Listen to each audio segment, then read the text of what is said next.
Dando sequência aos nossos estudos, agora serão as aulas 40 e 41, 1910 a 1916. Período agitado, composto pela campanha civilista, revolta da Chibata, revolta de Juazeiro e campanha da Guerra contra o Estado. A sucessão presidencial de Nilo Peçanha desencadeou a primeira grande crise no esquema político do café com leite. Em 1910, paulistas e mineiros não chegaram a um acordo. Uma parte dos paulistas, apoiada pelos políticos da Bahia, lançou Rui Barbosa.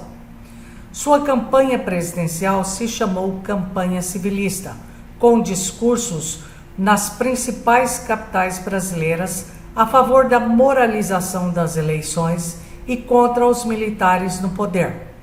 Contou com o apoio das camadas médias.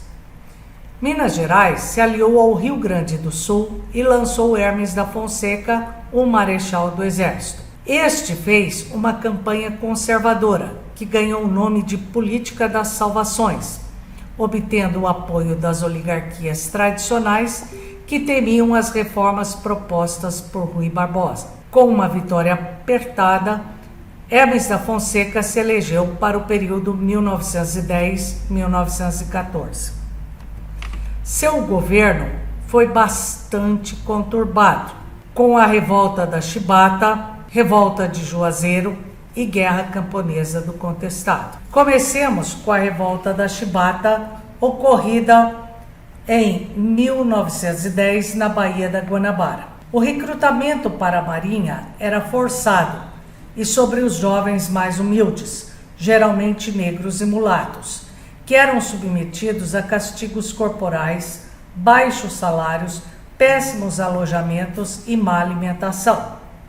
Havia bastante distância entre oficiais e marinheiros, e as punições eram severas e humilhantes, com uso constante da chibata até para as punições mais leves.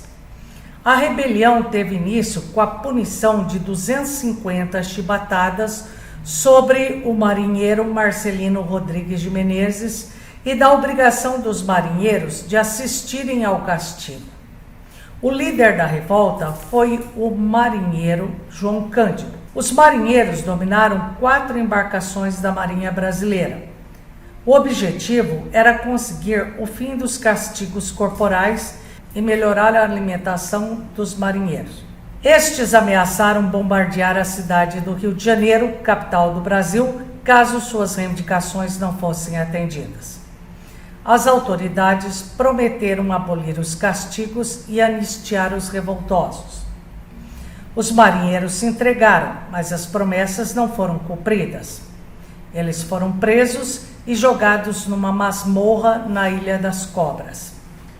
João Cândido, conhecido como Almirante Negro, conseguiu sobreviver a inúmeras torturas e só faleceu em 1969. Foi homenageado por João Bosco e Aldir Blanc na música Mestre Sala dos Mares.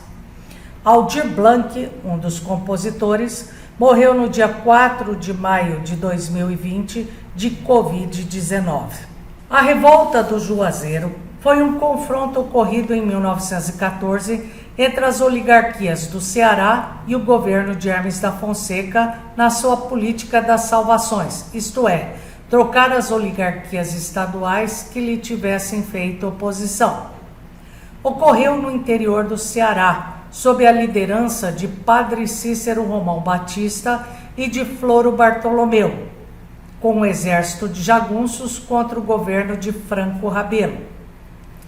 Padre Cícero conseguiu muitos seguidores a partir de um milagre questionado pela Igreja Católica, a transformação de hóstia em sangue na boca de uma beata. Uma assembleia no Ceará declarou Franco Rabelo ilegal e deu posse a Floro Bartolomeu, amigo pessoal e homem de confiança de Padre Cícero. As tropas do governo federal agiram, mas os revoltosos conseguiram controlar a situação e novas eleições foram convocadas, com a vitória de Benjamin Liberato para governador e Padre Cícero para vice.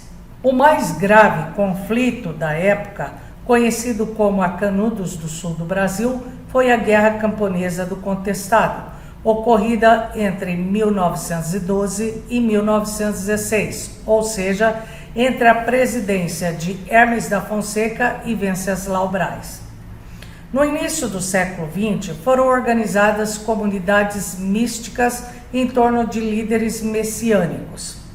O principal deles, o monge José Maria, que reuniu um grande número de excluídos entre os estados do Pará e Santa Catarina. A região envolvia madeireiras, companhias privadas de colonização, pequenos produtores que viviam da exploração da erva mate nativa e da lavoura de subsistência, pessoas desempregadas do término da construção da estrada de ferro São Paulo-Rio Grande, além das disputas fronteiriças entre os estados do Paraná e de Santa Catarina.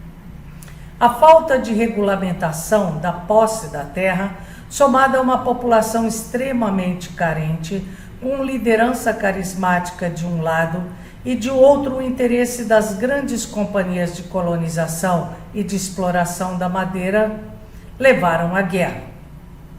Parte da elite agrária e seus coronéis transformaram o contestado em um reduto a ser eliminado.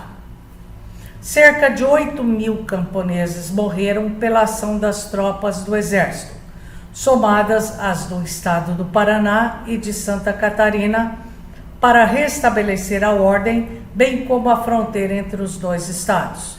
Na década de 90, surgiu um filme, patrocinado inclusive pela Rede Globo de televisão, chamada Guerra dos Pelados, porque os camponeses raspavam a cabeça e chamavam o exército de peludos. É um filme bastante trágico. Para se preparar, você deve pegar o capítulo 9 e fazer os exercícios 20, 21, 25 e 26. Bons estudos!